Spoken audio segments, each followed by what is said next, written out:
And this is the first session in our IARC Speakers Series. And this year we're focusing specifically on artists and opportunities and other types of activities that will help benefit artists. So with that, I'm going to introduce today's panel, and then we'll jump right into the presentations. Here we have John Torres-Nez, who has helped move the field of archaeology away from mere things and towards a focus on the people of the past as one of the small handful of native archaeologists. For 15 years, he worked in the cultural resource world for dozens of Western tribes, but the longest was with his own tribe, the Navajo Nation. His journey brought him to Santa Fe in 2000, where as a curator at the Museum of Indian Arts and Culture, he became active in the world of Native art and began volunteering at the Southwest Association of Indian Arts. Today, he is SWIA's Director of Artistic Services. He also serves on the Navajo Studies Board of Directors and is a bead worker, flint knapper, and jeweler. Next to him, we have Ruben Mckinney. He is a program director for the Native Arts and Cultures Foundation. Prior to working at the NACF, he was grants manager for the Tucson Pima Arts Council.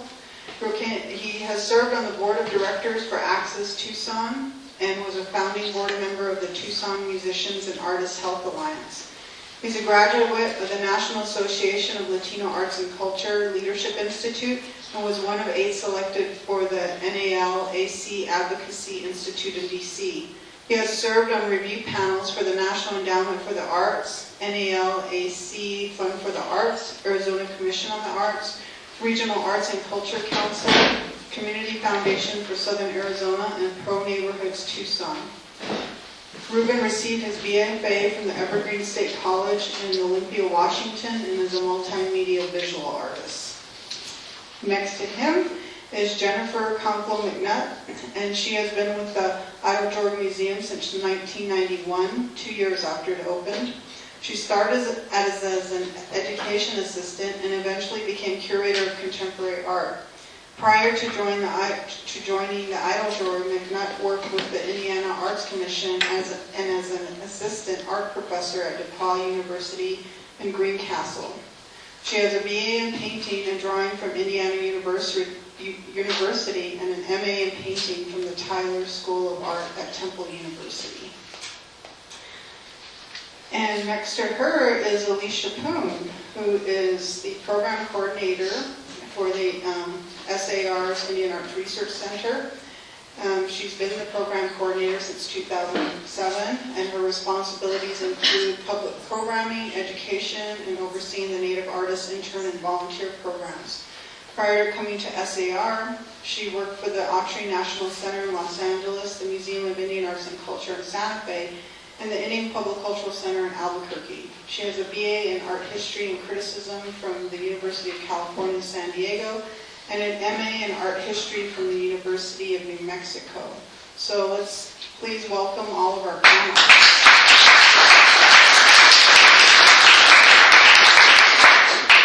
So with that, I'd just like for us to jump into the individual presentations, and each of them will let you know about their programs.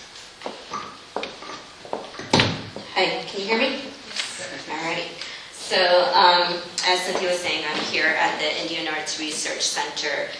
And basically, who we are is the Indian Arts Research Center is a division of the School for Advanced Research on the Human Experience, which was founded in 1907. So we are quite old. We're 105. Is that the math? This is why I'm an art historian. I'm a mathematician. So we're 105. And basically we have, who we are is that we basically have a research collection of 12,000 items of Native American art and art history, which is about 90% from the Southwest. And basically the way our collection gets started is actually from that pot that you see at the bottom, and it's kind of funny that an entire collection can be started because of one single pot. And it's a Zuni pot from about 1700, and it has to do with kind of the history of Santa Fe in the early 20th century, and these policies of assimilation and these ideas that Native communities were eventually going to die out. And it was basically during kind of, I guess you could call it a wild Santa Fe party. And this was in the home of one of these artists in Potfell, and they kind of went, oh no, Pueblo cultures are going to die out. We have to help save these cultures. And lo and behold, the Pueblo Pottery Fund becomes founded in about 1922 or so. About 5 years later, it becomes the Indian Arts Fund, and today we are now the Indian Arts Research Center.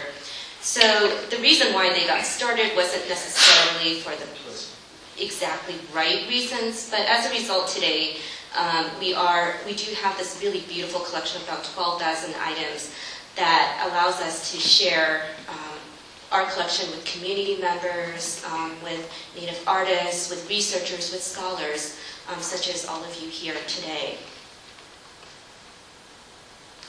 So, who is the collection available to? The collection is available to Native community members, academics, students interested in studying different aspects of the IARC collection, whether it be pottery, basketry, paintings, or any other of the collection's specialties. One thing that's a little unique about our collection is that we do allow people who visit the collection, in terms of researchers and Native community members, to actually handle the collections and work directly with the collections. The IARC also conduct tours of its collection for the general public on Fridays at 2 p.m. at a cost of $15 per person. For Native community members, however, this fee is waived, and there is also no fee to come and visit the collections for individual research. And the reason why we have the research opportunities is to allow you, especially artists, to gain inspiration for their work. Because we are always, not only about preserving the past, but, looking at the present and trying to provide an opportunity for artists to, take the past and the present and bring that into the future. So what you guys are all here for is about the Native Artist Fellowships. So we've got 4 Artists in Residence fellowships, and we provide opportunities for artists of many mediums to dedicate time to exploring new avenues of creativity or strengthening their existing talents. Additionally, artists are encouraged but not required to utilize the exceptional collection at the IARC for research and for inspiration. So it's encouraged, but it's not by any means required, and in fact not all of our artists have used the collections for their work. Some of the benefits: you get $3,000 per month for a stipend, which to me is pretty sweet. You get free housing and a studio to work in, which I can assure you, and our current artist fellow who's in the audience can assure you that it's absolutely beautiful. You get a supplies allowance, and it's kind of prorated per month, and it comes out to about, $250, $200 a month or so. And you also get, we take care of your travel. So if you live in Albuquerque, it's not such a big of a deal. We reimburse your mileage, one-way or round trip from Albuquerque to Santa Fe. But if you're from somewhere like Alaska or like Hawaii, then it does help quite a bit. And that reimbursement for travel is $750. The deadline to apply each year is January 15th of each year, and that is a postmark deadline. So as long as that stamp says January 15th, you're good. So some of the application requirements, you are required to complete an application form. And so this is different than all the other application requirements. So when you're filling it out, do make sure you send in that form, because we don't always get them. You need to send in your current resume and include all your honors. This is your time to brag, so do it. Artist statement. No more than 2 pages in length. We don't need a book on you. And examples of your current work that you are willing to part with. So due to costs, we don't return your application materials, so please keep that in mind.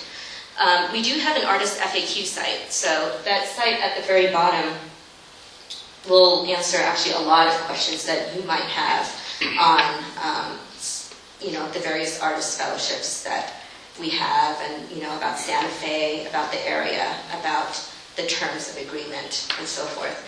That said, any of those questions can be asked and will be answered today as well. So, what are the fellowships that we have? So our first one, which is actually coming up this June, is the Ronald and Susan Dubin Native Artist Fellowship. That runs from June 15th to August 15th, so it's a 2-month fellowship. This one does have some restrictions. It's dedicated to supporting traditional Native artistry. And so who you see down here is our 2009 Dubin Fellow, Ulysses Reed, who's from Zia Pueblo. I guess a little background on it is the picture in the middle is a picture made by Andres Galvan, who is also from Zia Pueblo. And Andres Galvan was Ulysses's, that's really hard to say, it was his grandfather. And Galvan, while he was alive, he had done a whole lot of paintings, but hadn't put any of it on pottery because his wife had passed away. And at the, during that era, in the mid 20th century or so, it wasn't at Zia, not a lot of women were doing pottery. So when his wife passed away, he continued to make the designs on the pottery, but he never transferred those designs to the actual pottery themselves.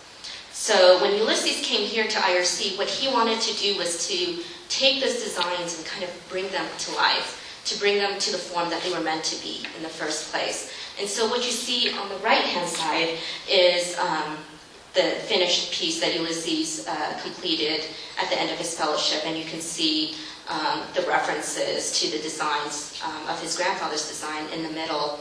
The parrots that you see on Ulysses' bowl are quite different from that, what looks like roadrunners that you see in the middle, and the parrots are actually his grandfather's design.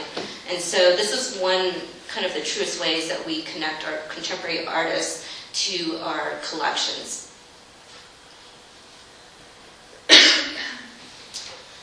The second artist fellowship we have is the Roland and Mary Ella King Native Artist Fellowship. This runs September 1st and December 1st. So this is the longest fellowship that we have. And both men and women can apply. So for you gentlemen, this is the longest fellowship that you are able to apply for. So it's dedicated to preserving the Southwest extensive artistic heritage. So you can be either a traditional artist or you can be a little more avant-garde. Applications to this fellowship must be from a Native community in the Southwestern United States, however. So you need to come from a Native community that's based out of Colorado, Arizona, New Mexico, and Utah. And you need to also work in the visual arts. What you see here is our 2010 King Fellow, Eric Chaputo from Zia Pueblo. And his goal was to kind of revive some of the styles that kind of had gone out of use at, did I say Zia? You said Zia, Zuni. Zuni. He's from Zuni. His goal was to revive some of the styles that had gone out of style at Zuni Pueblo. And on the right-hand side, what we have is one of Eric's pieces that he did create for SAR and is, in fact, in the IRC collection today. And what you see here is an image of a rain sash. And there's this kind of double meaning of the rain sash because on the rain sash is an image of Avanu or Adzuni called Kuluwesi, or the water serpent. So it's this kind of double reference to the importance of water in the Southwest. After the King Fellowship comes the Eric and Barber Dalka Native Artist Fellowship. This is our current time frame right now. Right now, our artist fellow, who's Maile Andrade from Hawaii, is here, and this fellowship is open to all Indigenous women of North America, so this does include Canada, and it encourages the creativity and growth of Indigenous women artists working in any media. So this is, for the ladies, this is the most open of all our fellowships. There's no restrictions on the media, there's no restrictions on where you come from either. Who we have here is our 2011 Dockin Fellow, Linda Aguilar, who's Chumash, and she here is working with her multimedia installation. She titled it Going Vegas. This was the first time she had ever worked with the process of installation. Actually, previous to that, she has mostly a basket maker, and she had only done baskets. And while she was at IARC, she kind of really expanded it, and what she ended up creating was 2 different installations. And so here we have Going Vegas, and the piece that she has right in front of her, the round black piece, is the casino, and what you see to the bottom to the right is the bingo hall, both baskets, but also decorated with other materials to reference traditional gambling in Southern California and other types of visuals that reference the casino and gaming and all the glitter and glamour that goes with it. Finally, we have our 2012 SAR Indigenous Writer-in-Residence. This is our shortest fellowship, and it is for writers. In terms of writers, this can include nonfiction, fiction, it can include screenplays for film, and it can include composing for music too. So if that's what you're into, do consider applying for this one. It's only a 6-week fellowship, and it's right in the winter, so take that into consideration. Who we have pictured here is our most recent writer-in-residence, and Janice Gould, who is Mayu from California. And the great thing about the SAR writer-in-residence is that although it's short, it comes with the opportunity to bring a colleague of your choice for 3 days of workshopping. So, we will pay your colleague $1,000 just for their time. We will pay out their airfare to get here. We will give them a place to live for 3 days. And at the end of the 3 days, you and your colleague do your public presentation. It's usually in the form of a conversation. And in just a couple minutes, I'd like to show you kind of the results of the Indigenous Writer-in-Residence program and just a small snippet of what can come out of such a collaboration. So I'm kind of toward the end of my presentation here. This is my contact information. At the bottom is our artist website, so do take that down. All our information is there. You can download the application through this website. The FAQ is on that website. You have bios, videos, photographs of all of our artist fellows on that website. So it's a pretty rich site to look at. So what I'm going to do is come out of here, and I'm going to play a video. And this video is of Janice Gould working with her writer-in-residence colleague, who is Joy Harjo, which I'm sure many of you know. And what we're going to see is an image, a video of Joy Harjo reading one of Janice's poems to some music that Janice composed. And Janice is on guitar.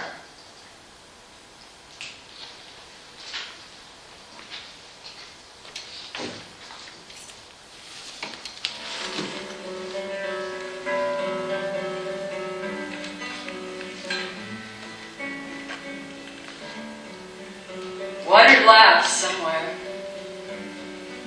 a trickle among stones, seeping into roots.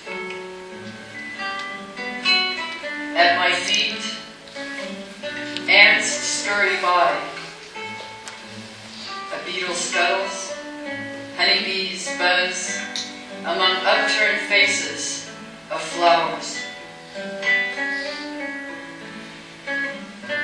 Why this longing, this desire to sing sadness or adoration?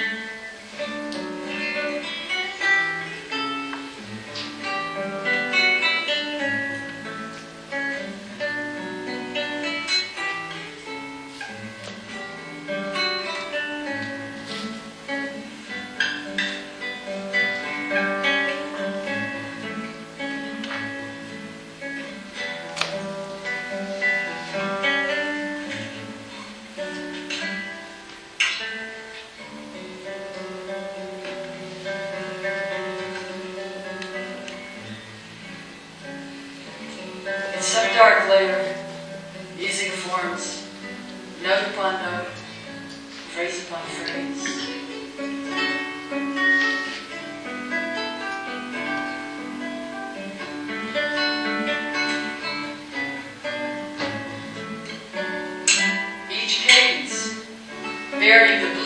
sky. Thickness of clouds piled at the horizon.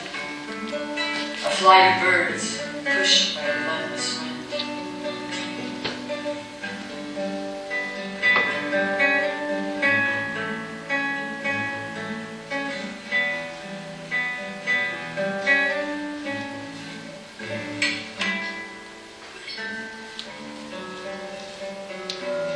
Melody is born in snow melt and flood at the rock cliff's edge. In the leap of fire across a chasm. Rhapsody reflects the shine of mica, wing of sunlight and aspen. The tree's long shadow, each aria seeks to find you.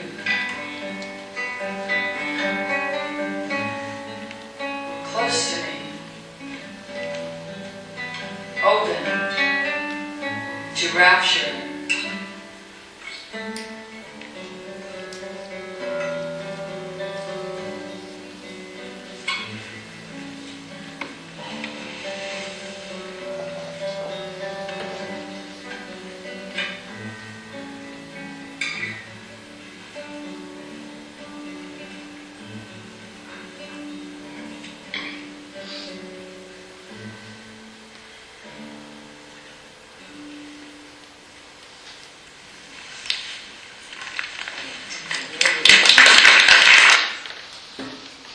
Thank you.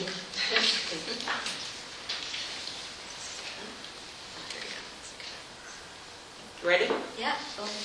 Well, I'm Jennifer Complo McNutt, and I want to thank you all for coming, and thank you for inviting me to come. I'm happy to be here and share some information about the programs that we have that can benefit some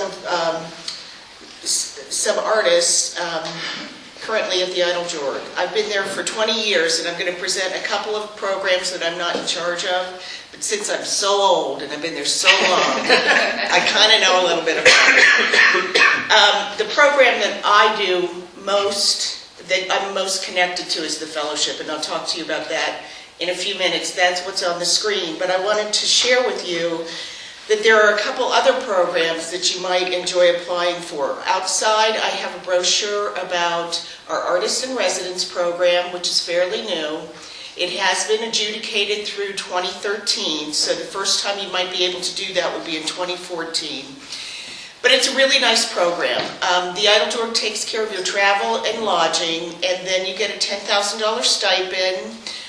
It's a program for artists that are really interested in working with the public. You're going to be with classrooms, you're going to have classes come into the museum and work with you.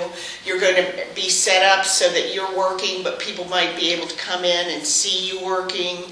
You do get a couple days to yourself per week, but if you're not social, it's not the program for you. If you love to talk, it is a really fun program, and I think the artists have had a really good experience doing it.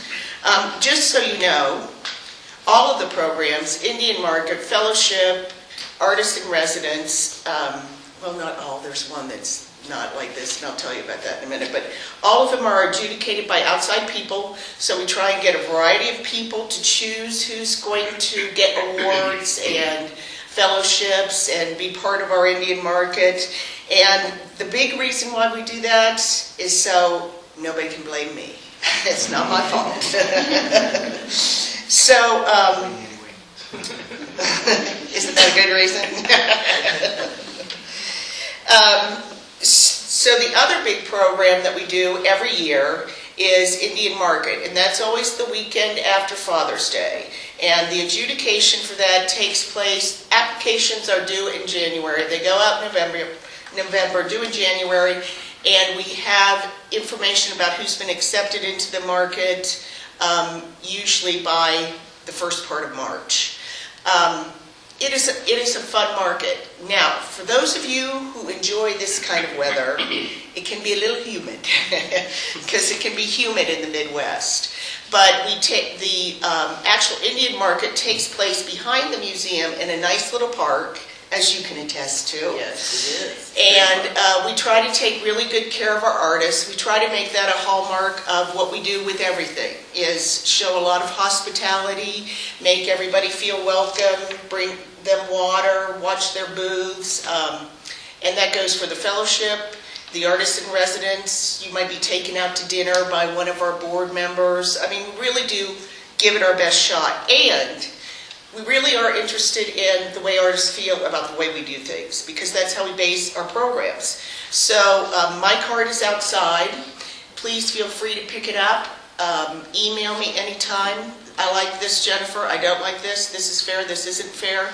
It all goes into the planning for whatever it is we're doing. And we, like I said, we really do take into consideration artists' ideas, because, hello, it's for the artists, you know? Why wouldn't we? The big project that we do is the fellowship, and let's show the artists. So you can just click on an image.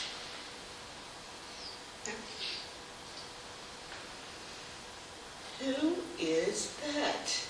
Sean put the seasons. I've never seen that image in my life.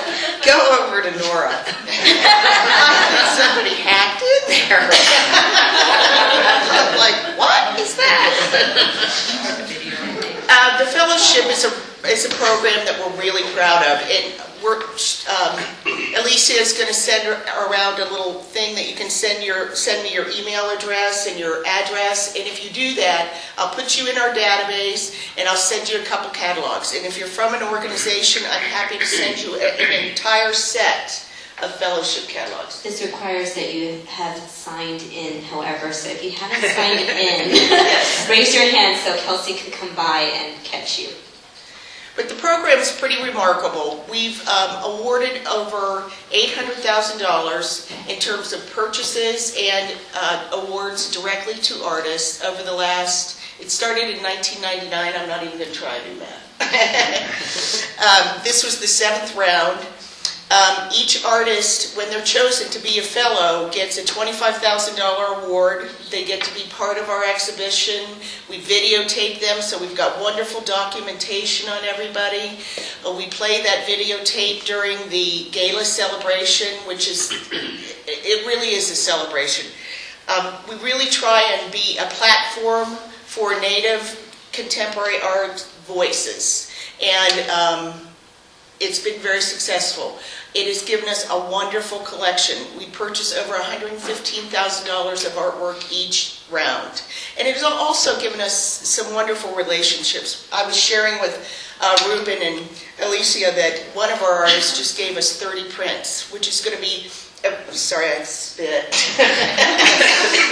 which is going to be a wonderful legacy of his work.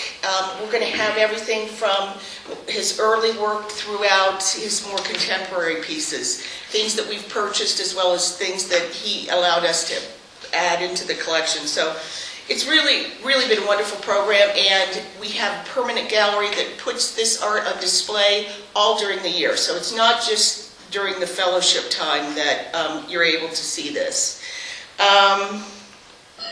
Catalog, exhibition, gala. Our application for this,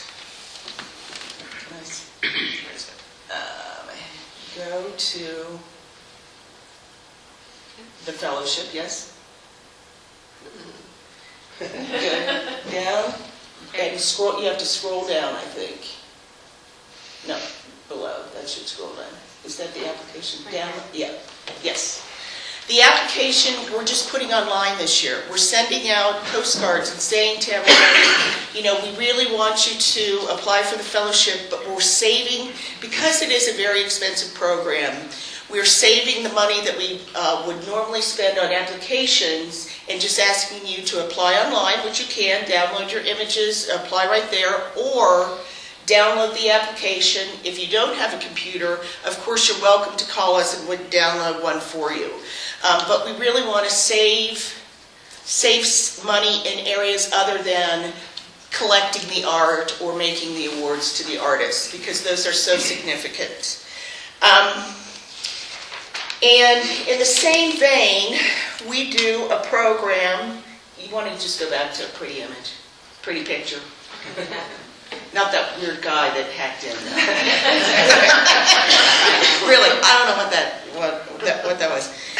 In relationship to the fellowship, because one of our missions with the fellowship is to get Native American contemporary work out in front of the mainstream public.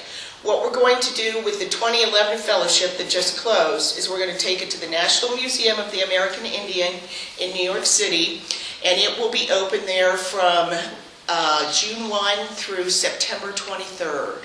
So that's a big accomplishment for us. And we are also doing a new Native series where we're partnering with local arts organizations in Indianapolis, and I'm suggesting artists and exhibits that they might work with. So we'll put a little financial backing there. We might do a little marketing we might help them with shipping, but we're going to get the Native American contemporary artists in front of the Indianapolis contemporary art crowd. Because what happens is people will walk into the Eiteljorg Museum and they want to see arrowheads and Remington. So they do. I believe it. So they walk up to the contemporary galleries and they go, why is this here? And we do a lot of things to help them understand. Sometimes we'll make historic comparisons and that kind of thing. But we've got a pretty good national reputation. We want our local and regional people to understand that contemporary Native art is really important, and we want them to enjoy it. And we want them to then come to the Eiteljorg and enjoy it. So that's it. Thank you. Thank you. But please, get my card and communicate with me. I'm really good at email. Next up. Hi, my name is Reuben Mckinney. I'm the program director of the Native Arts and Cultures Foundation. My family is from southeastern Arizona. On my father's side, I'm Yaqui, and my mother is a first-generation immigrant from Mexico, and she was born in Hermosillo.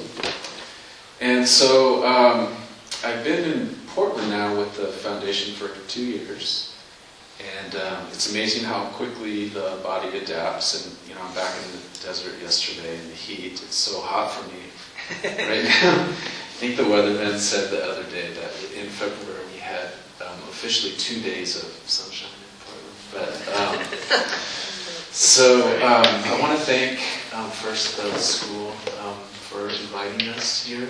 It's an honor to be here. We're a very new foundation. We've been in the field for 2 years now. We were seeded by the Ford Foundation after some years of research and convening and consultation from the field. And so there was a lot of anticipation and high expectations for the foundation being birthed. And so it's a privilege for me to be at the foundation and to launch our grant program, which started in 2010. So we've done two. I guess you can move to the next slide. Yeah. And so here's our mission statement, very broad, in support of Native arts and cultures.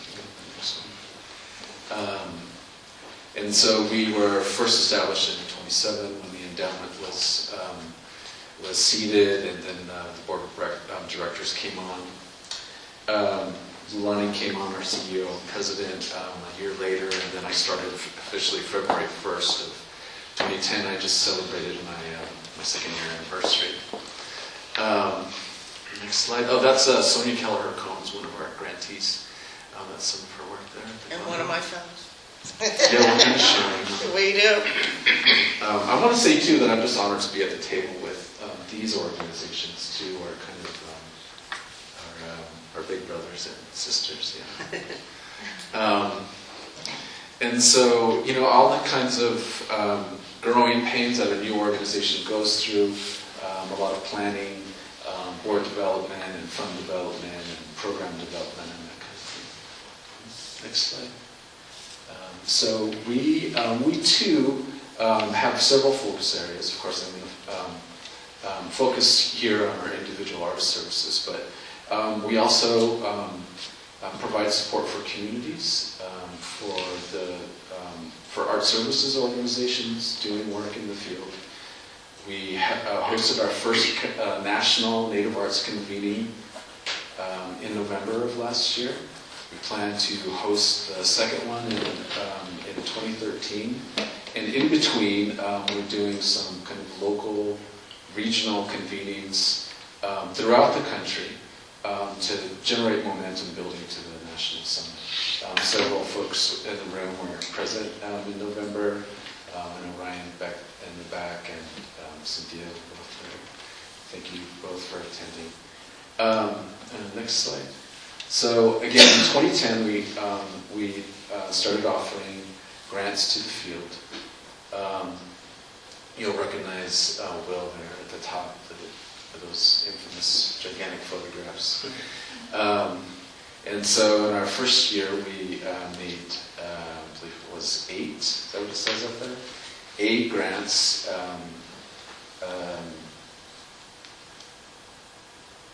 And they were project-related grants, so the artists were asked to describe the project that they would be working on in the current year. Our emphasis there was new work development, and so artists were expected to, of course, artistic excellence is always one of the things that we look at, but we were looking at artists who were exploring new areas of their practice. So I know Will's been working on that project for some time, but he was going to do the kind of final piece of the project. The artist below him there that's a still from a film, a young Native Hawaiian filmmaker named Kristen Marquez. Beautiful film is going to air on PBS here pretty soon. Next. Just an example of one of the projects that was supported. Again, there's Will. I tried to include artists that you might recognize because they're local. Next slide.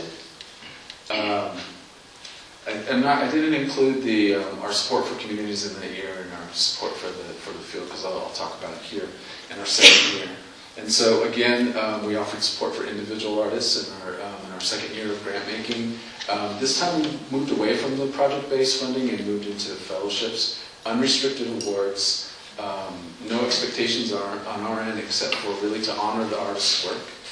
Again, we're looking at artistic excellence. We've made awards in 5 different disciplines: film, literature, dance, music, and visual arts.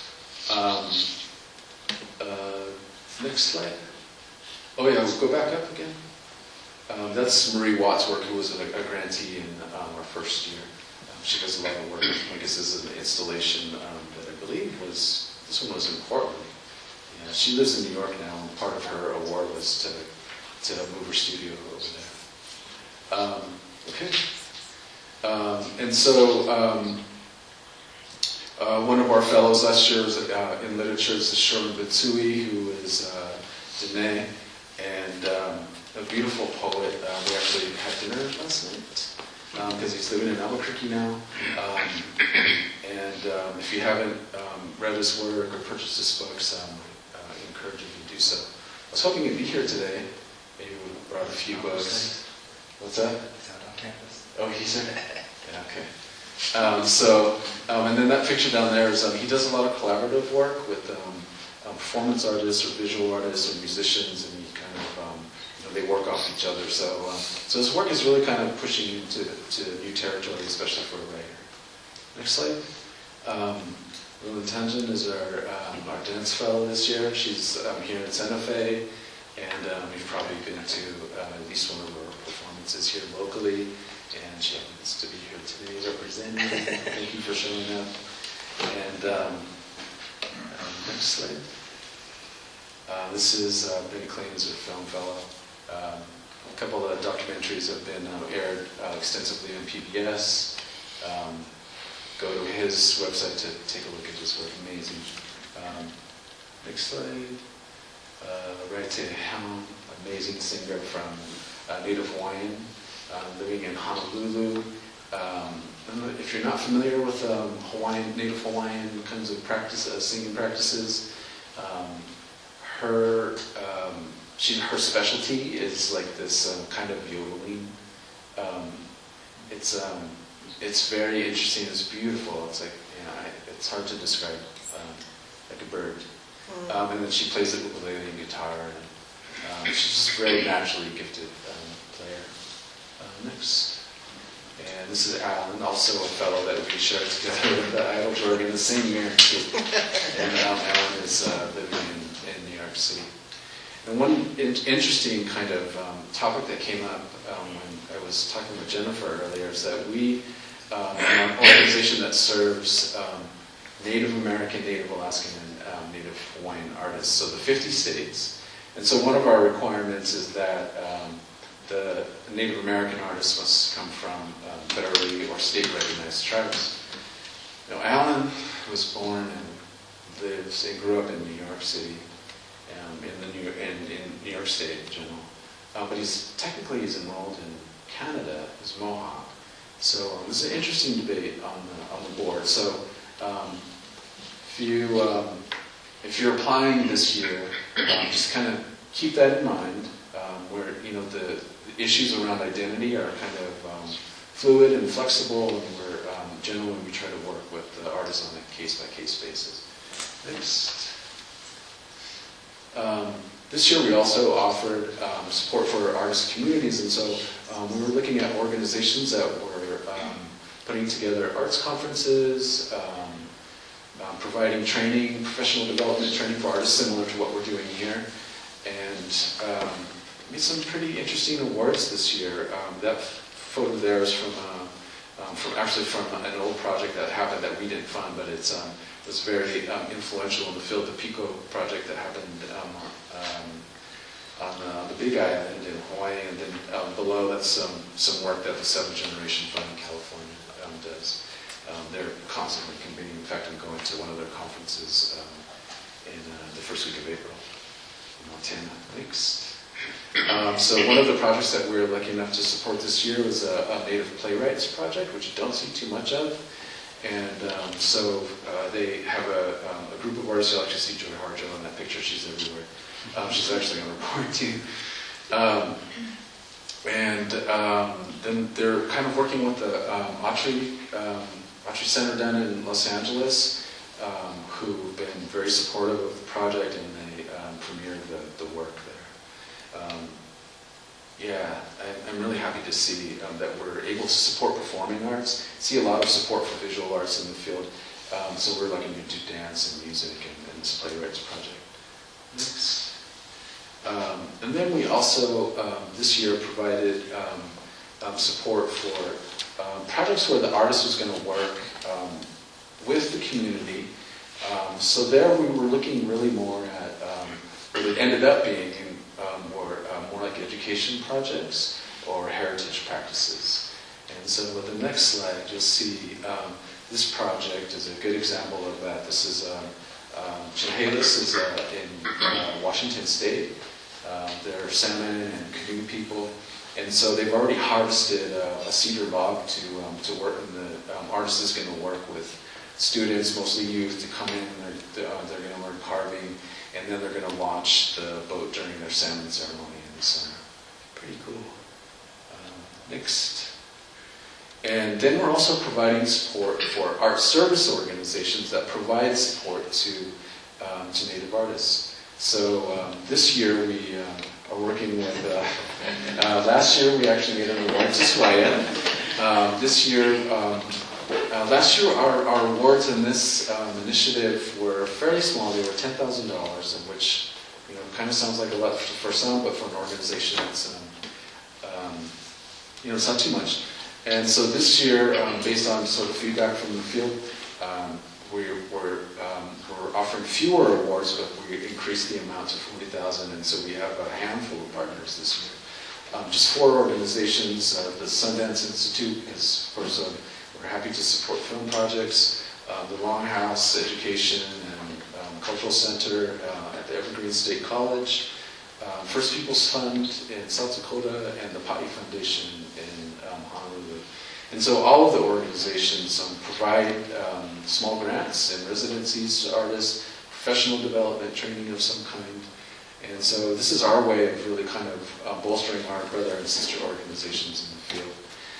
They too, just to kind of build on the momentum from the convening last year, are going to help us by convening locally wherever they're at, to bring their local organizations together, just to kind of do a needs assessment, do some research on our part, just to kind of see what the needs are in the field so we can move forward more strategically in this area.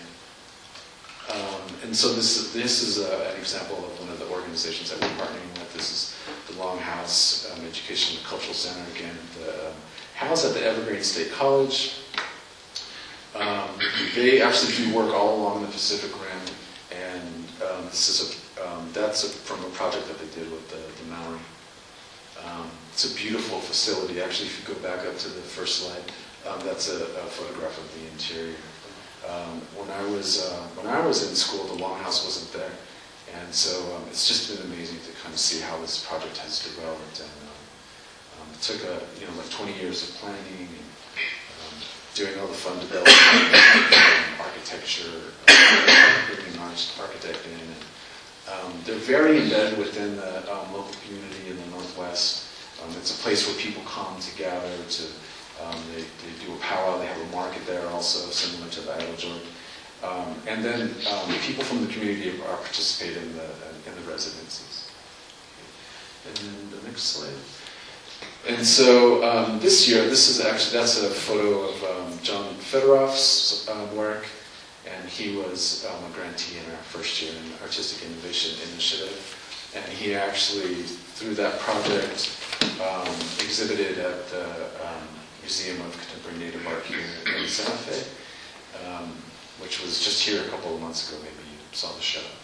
And so this year we're expanding to 6 fellowships.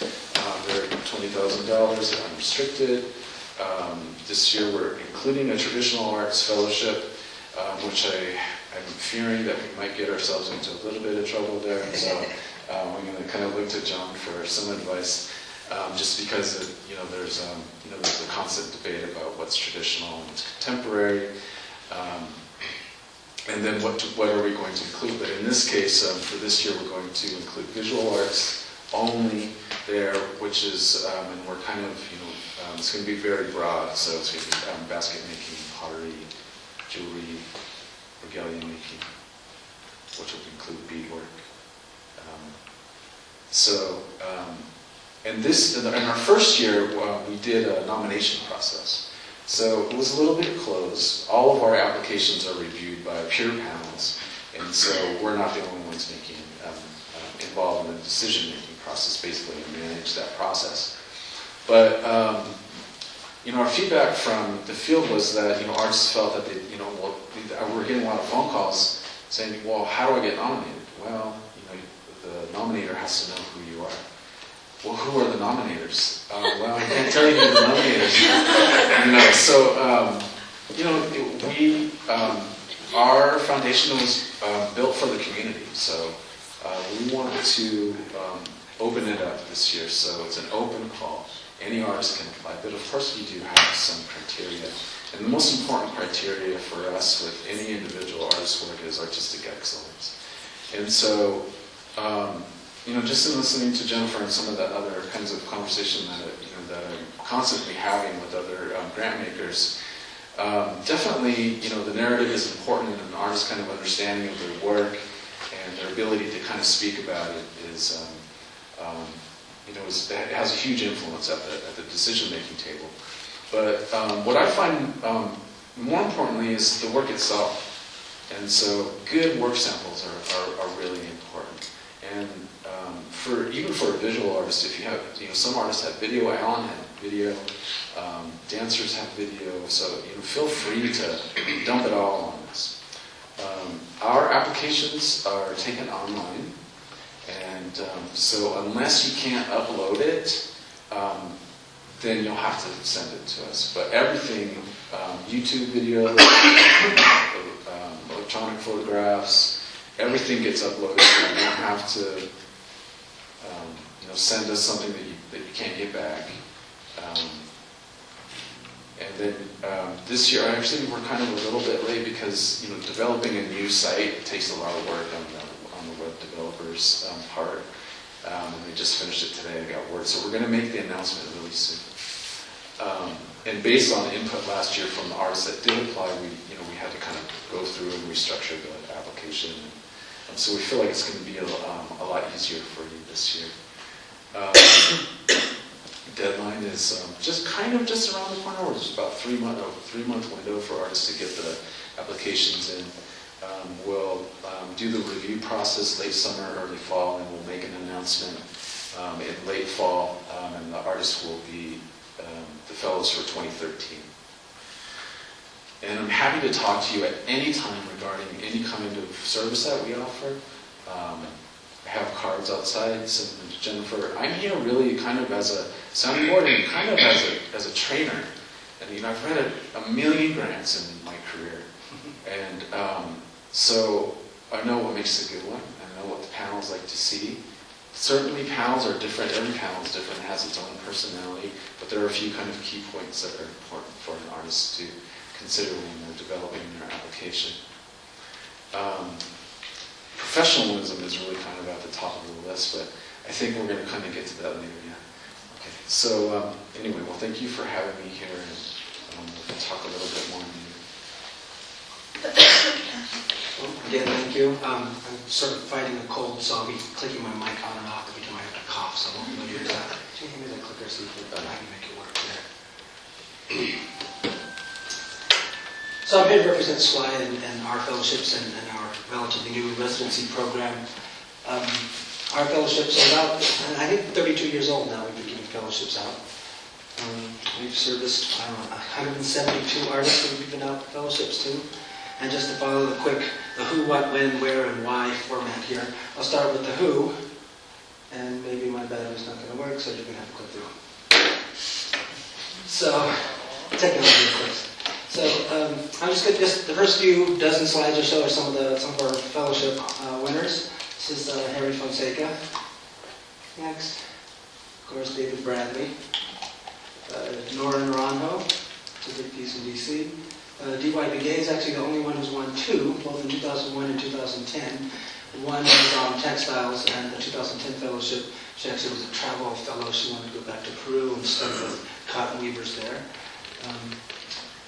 Next, we also do writing fellows. This is Lucy Tapando, 1981, was one of our writing fellows. Monumental sculpture is Craig Gaussian, 1993 fellow winner. This is Jamie Okuma from 2000. Of course, Tammy Garcia, 1993. Vernon Haskey in 99.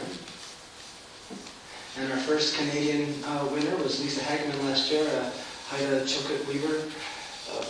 Oddly enough, even though SWI and Eiteljorg are 90 years old, last year was the first year First Nations people were allowed to apply both for fellow and for booth space on the plaza during Eiteljorg week. And her first year applying for both, she was not only awarded a booth, but also one of our first residency fellows. And she spent time here during the summer. She actually had to have a special loom built here because the loom she brought with her started cracking after a few weeks, because just the way it was. So she sent it back and had someone make her a new one here, and she kept that one here. And actually, kind of a scoop, we just finished our 2012 winners for this year 2 weeks ago. So even though they were called on Monday, this is probably, I don't know if anyone really knows who these people are. So the first one it's two clips. I think Jackie Bread is one of our Discovery Fellows. Then another Discovery Fellow is Diani, I think Diani's a resident fellow, Diani Whitehawk, who's won Best Class for Painting last year at Newmarket. And then Alex Pena, his first year applying actually as a watercolorist. Click. And this guy, most of you probably know, is John Torres-Nez. And he actually has applied, everyone knows his paintings, but he applied as a writing scholar this year. So he's got one of our fellowships in writing. I guess he got tired of illustrating books, he wants to write his own this time. So, and a little bit about the programs itself. We've had 172 artists receive fellowships over the past 32 years. This is 1980, representing about 43 different tribes. covering 34 states, mostly western states. I mean, a lot of them are from New Mexico and Arizona, but 34 states are represented, and now Canada. So we have primarily two programs right now. We've had what we're calling now the Discovery Fellowship. Formerly it just was the generic SWIA Fellowship. And artists apply using the standard application process. We go through a review process made up of artists and professionals in the native art field. And this is basically just a stipend. You tell us what you want to do, it's a project-specific thing, and we give you, right now I believe it's $5,000 stipend we're giving.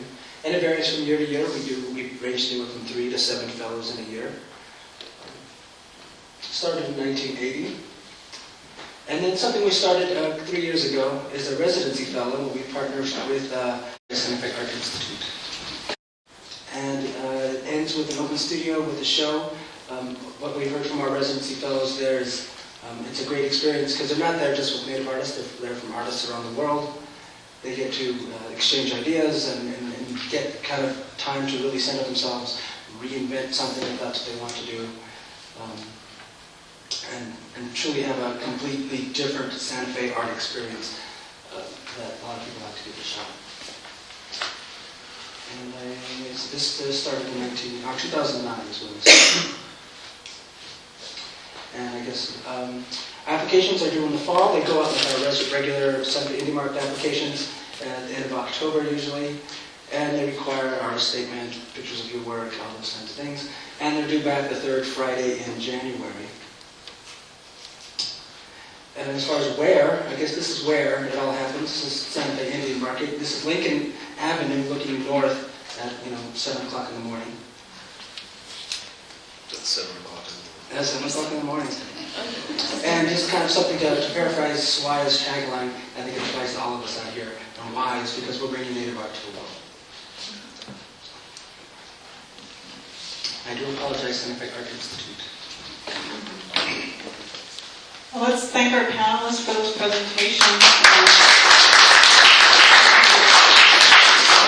Now we're actually going to open it up for questions, and we'd like you to come up to our makeshift podium and ask the questions here, if you will. And if you don't have any questions, I have some questions I can ask the panelists as well, but I'm sure there's some things that you'd like to inquire about. I know somebody has a question. Anybody? No?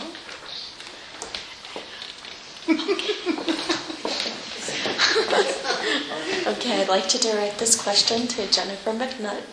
I have an artist that I work with who is not really a people person, and for that 121-day residency that you mentioned, would it be possible if he had a person who went with him, who helped him? Once he gets started, he's fine, but it's just getting Well, that's a good question, and started. that would be a question for education. Okay. Because they're really and public programs, they really run the program. So Okay. they'd have to get their heads together. But I think that's a perfectly legitimate question to give Elysia or Linda a call and say, how do you think this would work? And I think if you had a good plan, that they'd probably be open to it. Okay. Because I think that this artist has a lot to share from a historical and cultural basis, but is too shy and doesn't really like to be around the public very much. And so, being that he doesn't like that, his information and his story and art and all isn't really widely spread. So, thank you. You're welcome.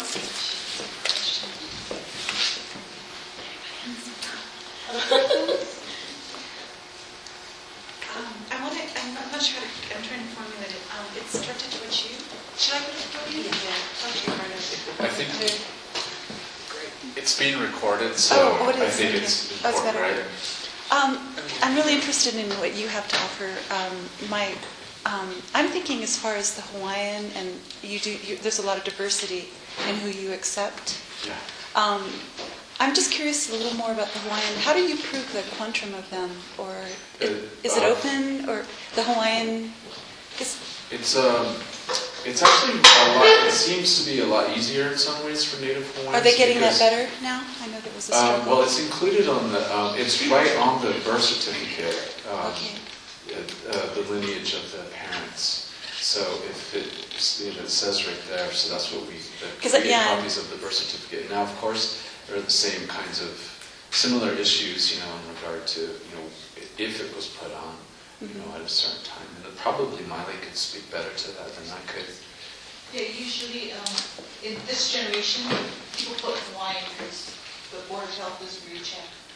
But usually, if you're going to really check on genealogy, you have to have 3 generations back of birth certificate. So I have to, my mother's generation, they weren't really truthful about what their background was because it wasn't good to be Native.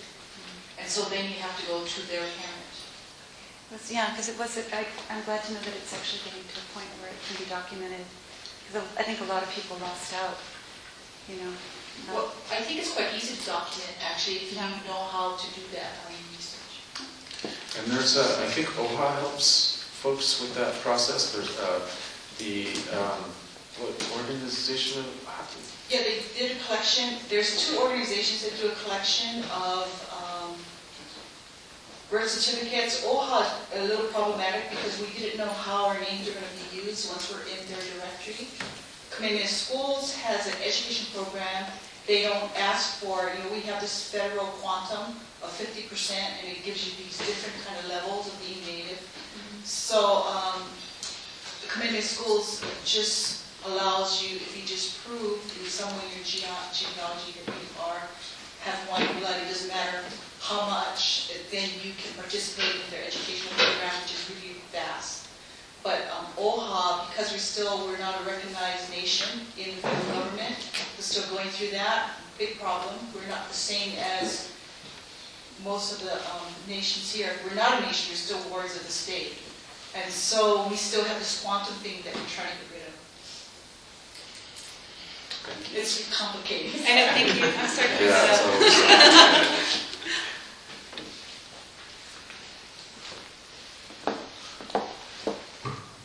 So Ruben, you mentioned your extensive experience in reading applications and grant proposals, and so I think it'd be helpful if we could talk a little bit about what makes a good application or proposal. Yeah. Well, I think one place to start is to, I'll start with what makes a good one, but sometimes it's helpful to talk about what makes a bad one, too. But, again, I'm going to start with work samples, and so it's important to have really good photographs.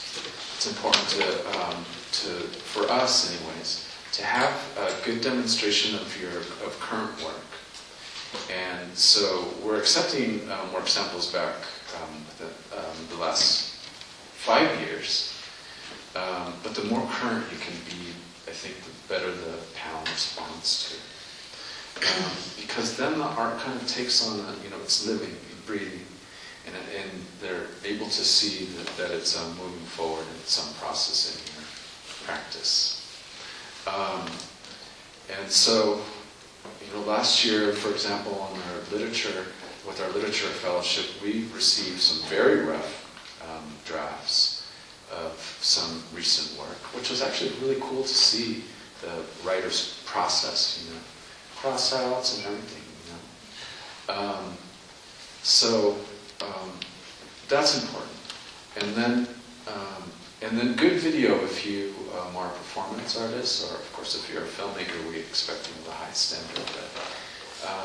So for example, Roland has really good videos. You can see examples of those on our website and her website, of course. And so I would suggest, if you have the capacity, to partner with good filmmakers. A lot of filmmakers might offer their services just because it helps them to promote their own work.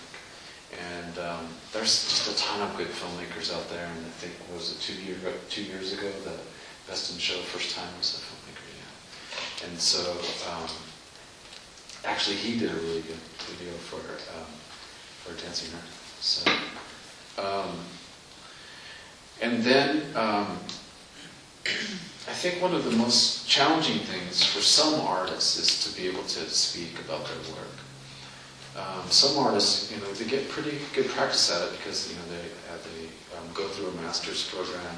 They're asked to kind of to work with their peers in reviewing their work, and you do critiques. If they're further along in their career, they may have had reviews done of their work. And so there's a kind of language that's built around their practice, and sometimes they'll get some insight from other people that they may not have had on their own. And so to be able to kind of communicate response to the work, I think is very important. Certainly not every artist is adept at that kind of the use of language, and sometimes it can be a very kind of particular language, grant writing. So there's a balance that you have to strike in there that's kind of in between this very sort of technical writing and then somehow including the passion inside of that. And so not going too flowery and then not going too technical, right? That's kind of hard to describe, but one of the best ways to kind of help people is to provide good examples of what that might look like and what panels have responded to. And certainly experience is important, but it's not always important for us. A lot of the kind of more adept artists, of course, have gone through MFA programs or have been in the practice for a long time, but that's not always important. A lot of artists are working in their own communities and learning from elders and or learning from their from peers in the field, and so we're willing to take a look at an artist at any point in their career and with any kind of background and training. So what not to kind of present? I've seen applications where it's really kind of patchwork. Too many photocopies, spelling errors. I think that professionalism is kind of hard to describe, but the tighter that it looks and the more kind of consistent it looks all the way through the application. So maybe that might mean working with somebody that's familiar with graphic design. Really helps for panels, because this document is kind of its own kind of animal too, that the panels is responding to. And so if it's kind of a mishmash of all kinds of different stuff, it's going to get a little bit confusing for them. But if it has a kind of visual consistency and language consistency, then it just sort of has a richer context. Can I add to that? Oh, yeah. But it really doesn't help, at least when we're reviewing, to have really fancy packaging. You want it to be consistent, you want it to be clean, you want to have all the parts that they've asked for, but fancy folder, notebook I have to take it out of, all that kind of stuff, that doesn't help. And in terms of professionalism, that presentation really gives a professional impression if it's done nicely. But one thing that I think is really important is the artist's attitude towards the organization and the people you're working with. It's really important to return phone calls. It's really important within a few days to check your email and to make sure that you're accessible.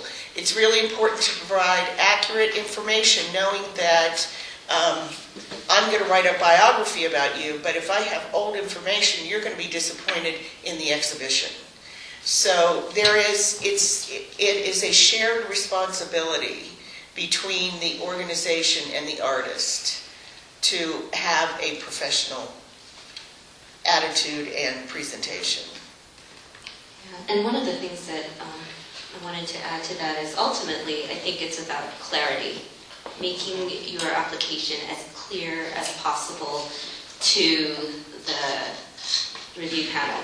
So as Ruben was saying, you don't want it to be too flowery. So if we've asked you to answer these 3 questions, please answer them in 1, 2, and 3 so we can find them. And one thing that drives me nuts, and I don't know about you guys, is don't staple everything together, because usually we have to make copies at some point. And yeah, as Jennifer was saying, don't put them in these fancy folders where we then have to pull them out and try to find things and organize them and undo wires and unspiral bound things. If it's just in a nice packet, you know, in all of the applications, the directions are quite clear. And so, you know, follow the directions. And I think that's one thing that many of us have issues with, is that, you know, just the directions aren't followed. So, you know, before it goes off in the mail or before it's emailed, to just double check to make sure everything is there and that you've followed everything to the specifications of the actual application. John, I don't know if you have anything to add. I guess, I know Ruben said images too, but I think we were talking earlier, images is the most important part, I think, the thing, because it has to represent what you're trying to show us. And one thing I've come to discover is that there's a whole new meaning of phoning it in these days.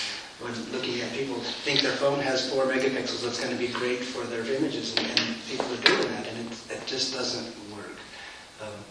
One problem we have at SWIA that may be slightly different than you is that we have a serious technology gap between, you know, the artists or IA artists that are coming out who are taking courses on how to photograph the work and how to write artist statements, and then we have very traditional artists living in the middle of the res somewhere who are weavers, and they really need to come and be part of that. So we have to spend a lot of time trying to figure out how to compare them when there is such a huge technology gap, and language gap is a big problem.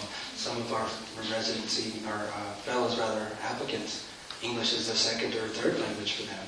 So we're going through that whole process. And it becomes difficult because you got someone who can, you know, pay someone who knows how to take a really slick photograph, and someone who's, you know, taking their phone photograph of their Polaroid of them standing in a trading post holding the rug. We get that, you know, and who needs it more, and all that kind of stuff. So that's the most challenging part that we have for us, but a lot of it comes down to pictures. Yeah, and I think pictures are very important, and I think Ruben spoke to, you know, having the most recent images that kind of reflect where your work is at now is really helpful. Something that was done 20 years ago, and we've gotten those, is a little bit less helpful because, you know, 2 decades have passed and work could be very, very different from what it was at that point. The other problem that we talked about is when we ask for 4 images or 8 or 10 images, we mean that. I've had applications where we've had like 80 images come in, and we asked for 8 for visual artists. And just to make it clear, the way we process our applications is whatever those first 8 are, that's what goes to the reviewers and nothing else. So it really does behoove you to be selective and really choose your own, really the finest pieces that you can best represent yourself with. Yeah. Go ahead. Yeah, more is not better, no doubt, and not enough is not better either. And we've all determined in our own kind of criteria what we feel is the best amount. We asked for 20, you know, for a visual artist, because we kind of want to get a bit, I don't know. For us, that's what we need, maybe because we're a little slow. But just following directions, you know, that's really important. I want to kind of just go back to what you were talking about in your presentation as who, what, where, when, and why. And so those are all important. So if you're planning on doing an exhibit, talk about where it's going to be, when it's going to be very specific about what your plans are. I'm going to be working in the studio during this time. I'm going to need these supplies. Now, sometimes, of course, being an artist, it's a little more amorphous than that. You know, you're in the creative process and you're not really sure where you're going to go. But, you know, I think it's helpful too to maybe describe that also, to describe your process and talk about what you're thinking about doing. But then too to maybe have some goals kind of there in the distance that you're working towards. That they may manifest and really become that. But if they don't, that's kind of part of projects too. You know, in our case, we're not going to hold you to that per se. Well, you didn't say you were going to do that. And we want to hear about that process as long as you found some success somewhere. We'll be happy to. And it never ever helps to talk about aliens in your artist statement. It doesn't. Just black that one out. Unless it's a project that... Unless if you're making something spacey, okay. No, I talk to aliens. No. The more pixels, the better it is. So for artist statements, I think the easiest way to explain what should be in your artist statement is what you guys were talking about: who, what, when, where, and why. And I think easily, put who, what, when, where, why in a single page or page and a half or so, you'll have a super artist statement. I want one page.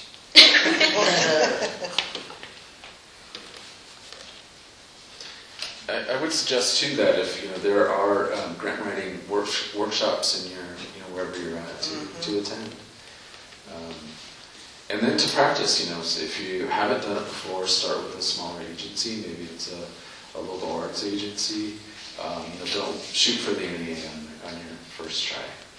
Get some, and then always ask for feedback. Not every agency provides that. We do if you ask for it. We don't send it along with the denial letter. But if you ask for it, I'm happy to provide it. And we pull information from the review panel, and I try to kind of contextualize the conversation for you. And of course, I don't assume that it's always going to be helpful, and I understand that work is very personal, and artists can be very sensitive to that. So we try to be very mindful of the feedback that we provide. So don't be afraid. We try to be as candid as we need to be, but gentle too. And don't give up. A lot of artists want to give up if they haven't got it the first or second time. I've had a lot of artists that have applied for the fellowship every single time that are very deserving. And that's why we have different selection committees, because there are different subjective perceptions about work. So don't give up. Don't perceive it as something personal.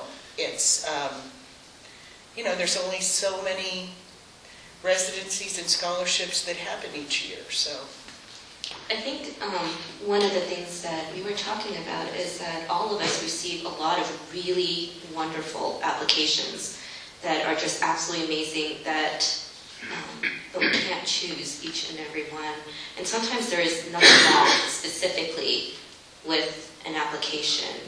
It was written well, the images were good, it has a good project, but there were 20 of them that were really good, but we still had to choose 1 or 2 or 4. And so, you as artists should not take it as a personal affront, or as that your work wasn't good enough, or the application wasn't good enough. There are so many different factors that happen with each review process that are completely subjective and are due to the specific time, the year, donors, needs at a certain time that come into play.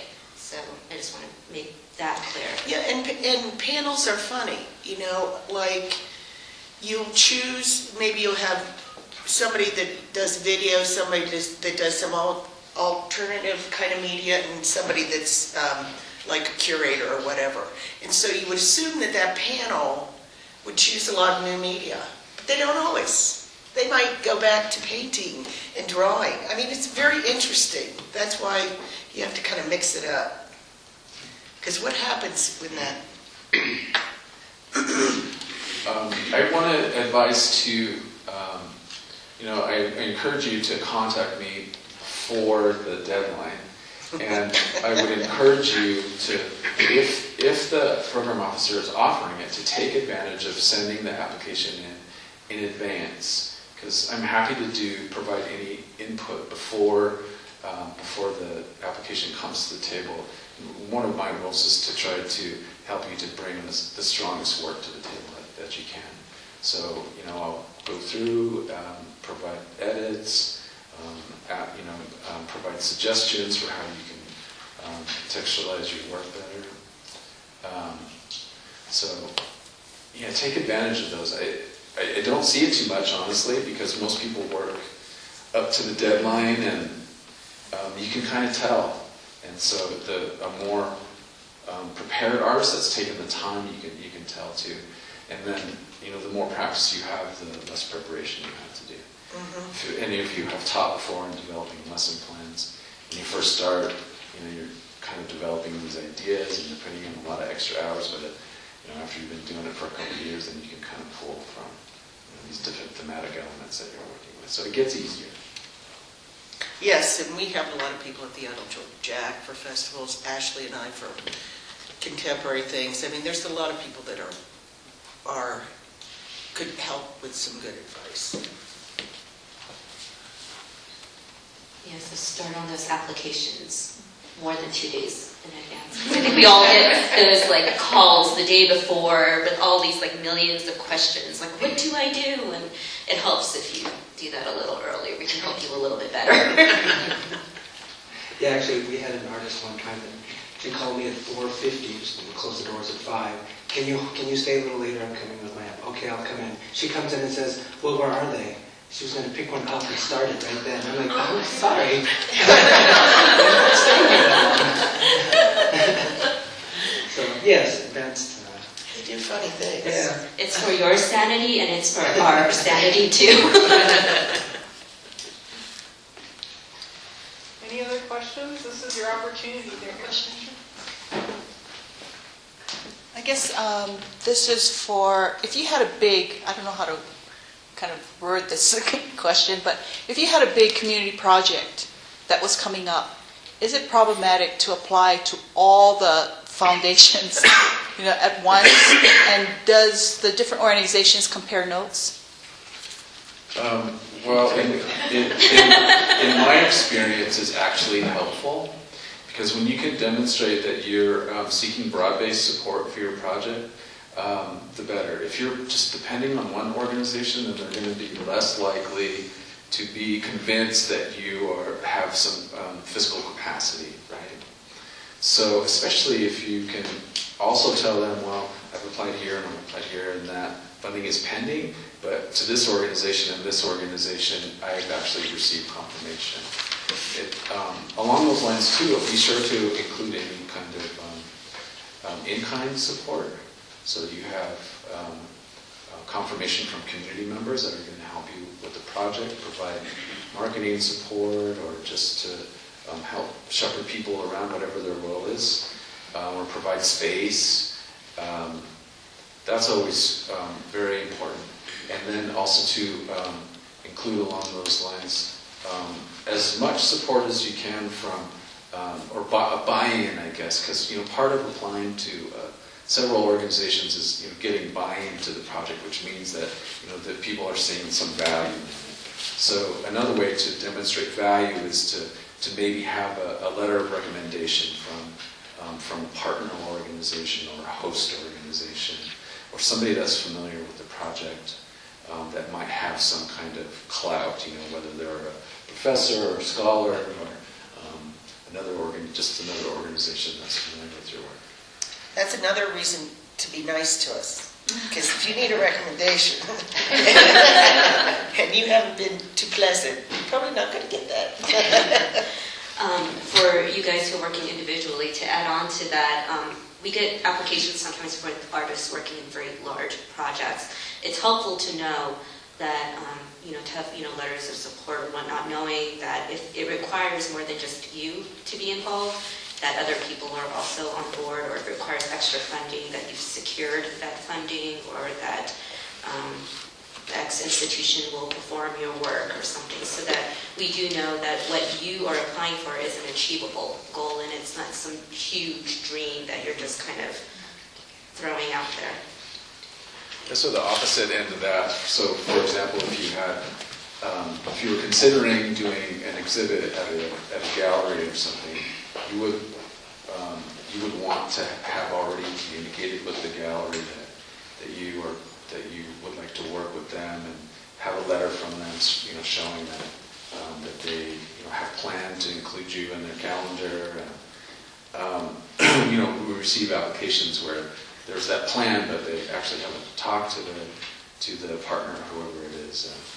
That can be a little bit sketchy, especially if you don't have buy-in in a community project. because really working within a community, it should really kind of be curated by the community and not by an individual who thinks that this is what the community needs. And so you want that buy-in from the community. So any way that you can demonstrate that. And again, coming back to being very specific about what the plans are, the more specific you can be, the better. So calendar dates and locations and Budgets. budgets are really important too, and that's a whole. Yeah, we didn't get into budgets at all. But yeah, because we deal with individual artists, I think it's pretty common to see that. I've even seen Dear SAR on some letters that come through. So it's pretty common, I think, for people to apply for multiple. Yeah, we get the dear stories too. Yeah. So. That's changed. I have a question. My name is Aaron Tay.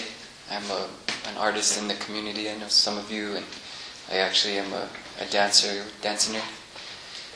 My question is, I'm applying for these fellowships, grants, whatever, but I feel like sometimes my goals are the same a year later as they were when I applied the year previous. Should you always constantly be thinking of a new angle and this sort of like new fantasy of where you want to take your art, even though it may not have changed? Should you be trying to kind of, push yourself in a new direction? Are you guys getting tired of, oh, it's this guy again, he's got the same application, he's saying the same thing as he was last year? It just depends. Some people's art evolves differently than others. And are you dealing with traditional things where there's a specific way of doing things that is important? I mean, it kind of depends. However, if you're always doing the same thing over and over again and you're not moving, then I would wonder why. And it's just like, sometimes I've seen selectors in juries go, oh, that's the same slide we've seen for the last 5 years. Okay, that's not good. I would say working in a tradition is fine, but how do you put your signature on that tradition? That's kind of what I would look for. I think for us, we are constantly looking for artists who are kind of expanding their personal boundaries. So not necessarily going from traditional to very avant-garde or anything, but kind of expanding those personal artistic boundaries, pushing yourself to your personal next level, looking for how you are growing as an artist. And as an artist, you should be growing, you should be becoming more advanced and starting to think about different ideas over the years. I mean, I don't think there's a problem you see for a year or two. It's kind of similar, like Jennifer was saying occasionally you've seen artists where it's basically the same thing and we've seen it 5 or 6 times. Then you really do wonder, well, where are they going with this? And that, for us, is a problem. I think keeping your images and whatever you're representing current, even if it's still jewelry or something slightly different, and your goals are still similar, I think that's good. And if calling the organization, you might have been in the last couple of years that 4th one that didn't quite make the 1 of 3 to get that feedback. I mean, if we see something that's you haven't changed at all in 10, 20 years, then we wonder. But if you're still trying to get some particular jewelry technique down, and you're showing whatever you're doing now with it versus what you were doing last year, even if the rest of the application is mostly similar, that's fine, and we'll remember that, and we'll notice that the images are different because we keep them, and so we'll say, oh, well, he's gotten better at this. He's obviously working towards this. I mean, I don't know what you're thinking about particularly, but that's what came to mind. It's helpful. And I think it's a process for self-examination too for you as an artist. You should be looking at your work and saying, well, this is what I was doing last year, this is what I'm doing this year. Is there any change in there? And usually there is. You might not be aware of it immediately, but usually there's some sort of change or development in your work, even if it seems very slight. It could be, when you think back on it later, it could be something really major. It's a challenging question to answer because there's not really one. We're all speaking to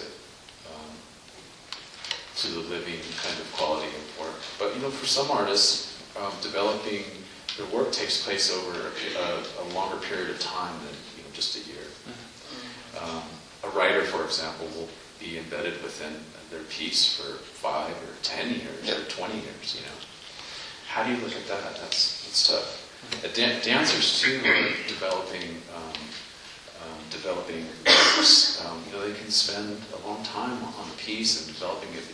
Maybe takes on new faces as it's growing, but so I would really kind of look to you for those answers in a way. You would know best.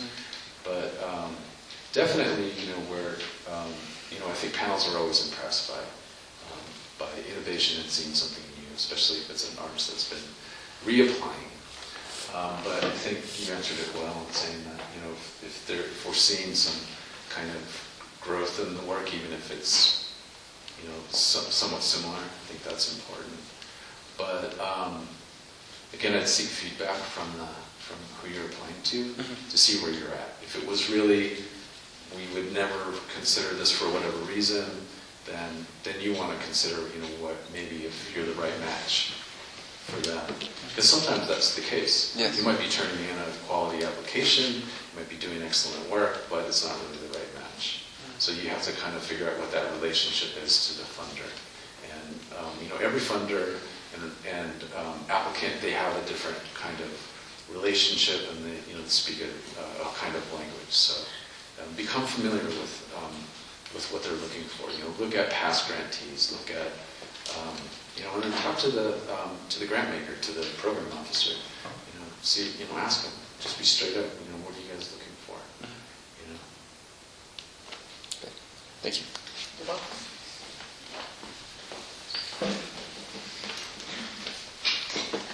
My question is, what if you want to do a collaboration work with another artist, but they are non-native? Would you still consider, applying or, I know all the fellowships, you're supposed to be native, but what if, you're looking at someone else to share, your work with and do a collaboration?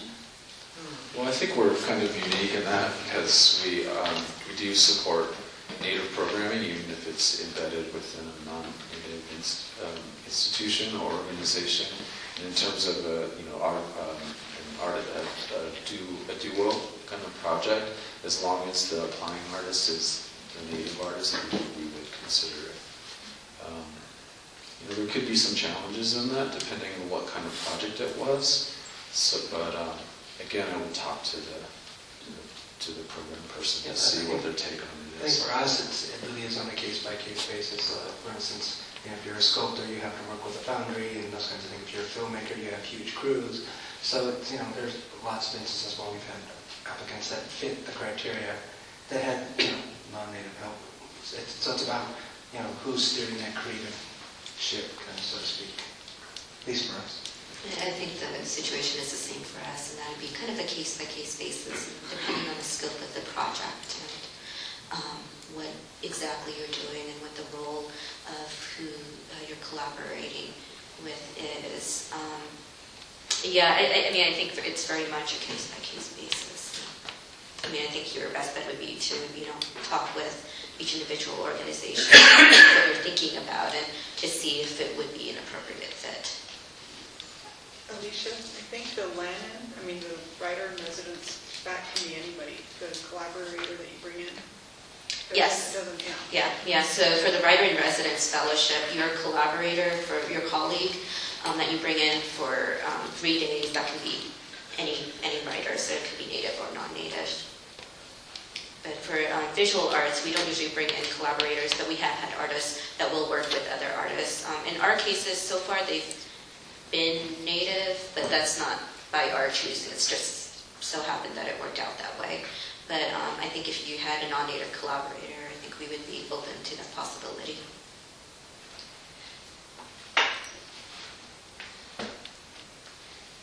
Good questions.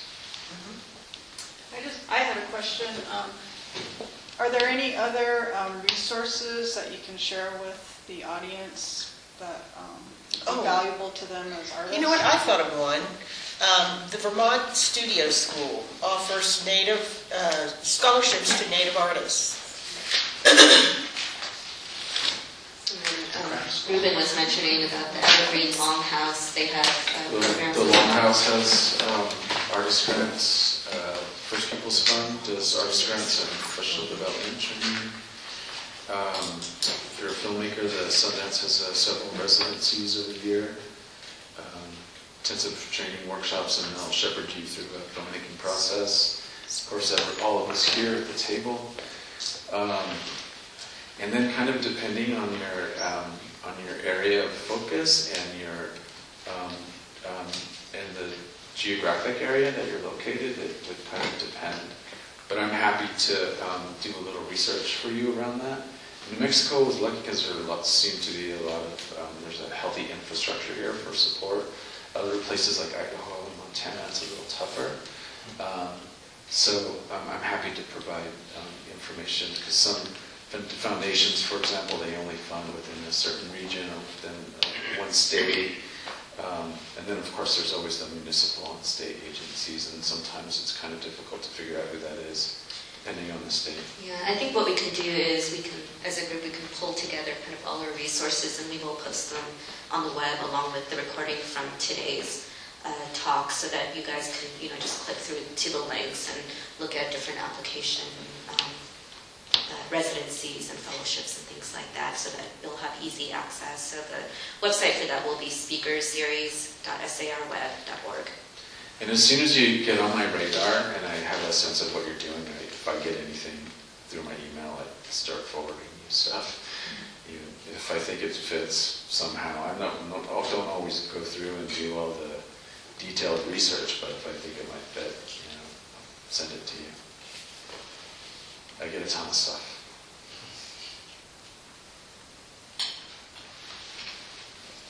Any other questions? Just like to thank everybody for being here today, and also like to thank our panelists, John, Ruben, Jennifer, and Elysia. Can we give them a round of applause?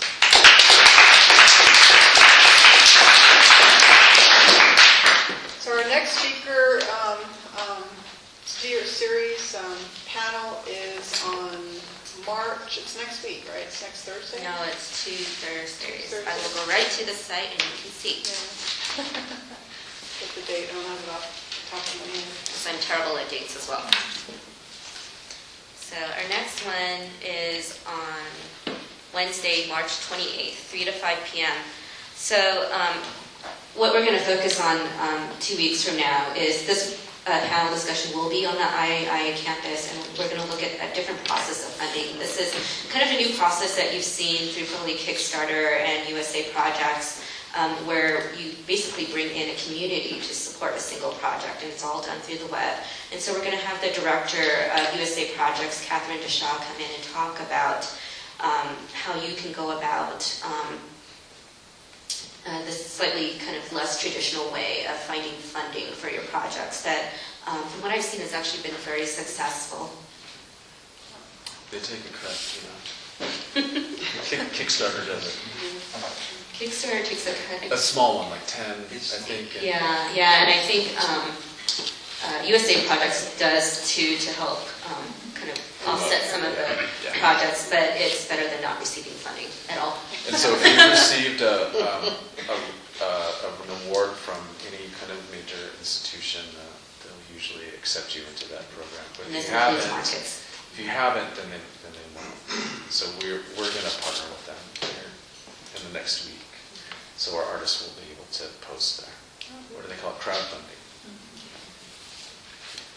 So thank you, and hope to see you at our next speaker series. So all our brochures and stuff are sitting right outside. Please take some snacks and leave with all our brochures. You have all our contact information. Do contact us. Thank you.